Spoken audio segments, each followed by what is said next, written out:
പാകിസ്ഥാനെതിരെ ശക്തമായ നിലപാടാണ് ഇന്ത്യ സ്വീകരിച്ചിരിക്കുന്നത്. ഒപ്പം ശക്തമായ നടപടികളിലേക്കും ഇന്ത്യ കടന്നിരിക്കുകയാണ്. അതിലൊന്നാണ് കഴിഞ്ഞ റിപ്പോർട്ടിൽ പറഞ്ഞ സിന്ധു നദീജല കരാർ.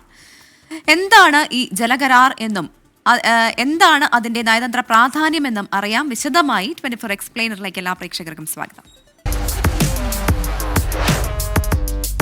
24 Explainer, the AR/VR specialist.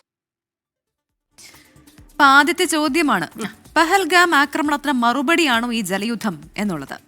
ഇപ്പോൾ സിന്ധു നദീജല കരാർ റദ്ദാക്കി ഇന്ത്യ എന്നുള്ളതാണ്. യുദ്ധകാലത്ത് പോലും കുടിവെള്ളം മുട്ടിക്കാതിരുന്ന ഇന്ത്യ കടുത്ത നടപടിയിലേക്കാണ് ഇതിലൂടെ നീങ്ങിയിരിക്കുന്നത്. റദ്ദാക്കുന്നത് 6 പതിറ്റാണ്ടിലേറെയായി നിലനിൽക്കുന്ന കരാർ.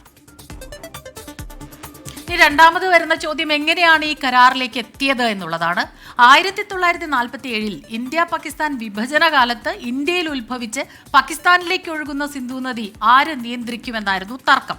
1948 പാകിസ്ഥാനിലേക്കുള്ള ജലപ്രവാഹം ഇന്ത്യ താൽക്കാലികമായി നിർത്തിവെച്ചു.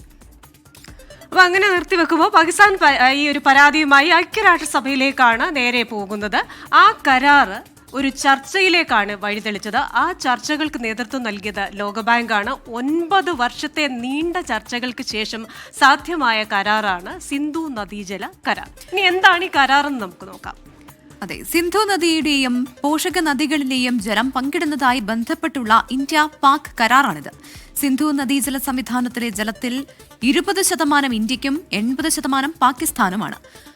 ഉടമ്പടി ഒപ്പുവെച്ചത് 1960 സെപ്റ്റംബർ 19 കരാറിൽ ഒപ്പുവെച്ചത് അന്നത്തെ ഇന്ത്യൻ പ്രധാനമന്ത്രി ജവഹർലാൽ നെഹ്റുവും Pak president field marshal Ayub ഖാനും ചേർന്നാണ്.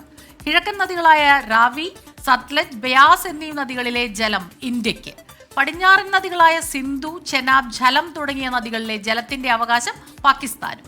ഇനി പാകിസ്ഥാനെ ഇത് എങ്ങനെ ബാധിക്കും? പാകിസ്ഥാന്റെ കിഴക്കൻ മേഖലയിൽ കടുത്ത വരൾച്ചയാണ് ഉണ്ടാകാൻ പോകുന്നത്. പാകിസ്ഥാന്റെ പ്രധാന വരുമാന സ്രോതസ് എന്ന് പറയുന്നത് കൃഷിയാണ്. കൃഷിക്ക് ജലം ലഭിക്കില്ല എന്ന് മാത്രമല്ല, കുടിവെള്ളവും മുട്ടും.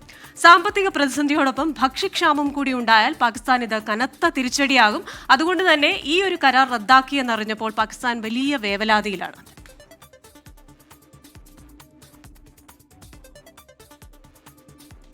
അപ്പോൾ എന്താണ് ഈ സിന്ധു നദീ ജല കരാർ എന്നുള്ളത്? അപ്പോൾ കഴിഞ്ഞ ദിവസം ഈ കരാർ റദ്ദു ചെയ്തു എന്നല്ല പറഞ്ഞിട്ടുള്ളത്, അത് സസ്പെൻഡ് ചെയ്തു എന്നുള്ളതാണ്. അപ്പോൾ താൽക്കാലികമായി മരവിപ്പിച്ചിരിക്കുകയാണ് ചെയ്തിരിക്കുന്നത്. പക്ഷെ അതുപോലും ഇത്രയും വർഷങ്ങളിൽ ഇതിലേറെ പ്രശ്നങ്ങളും പ്രതിസന്ധികളും, ഇതിലേറെ എന്ന് പറയാൻ കഴിയില്ല, ഇത് അതിദാരുണമാണ്, അതിക്രൂരമാണ്. അപ്പോൾ ഇതുവരെ എടുക്കാത്ത ആ നടപടിയിലേക്ക് ഇന്ത്യ കടന്നിട്ടുണ്ടെങ്കിൽ കാര്യങ്ങൾ അത്ര ചെറിയ രീതിയിൽ കൈകാര്യം ചെയ്യാനാവില്ലെന്ന് പാകിസ്ഥാന് മനസ്സിലായിട്ടുണ്ട്.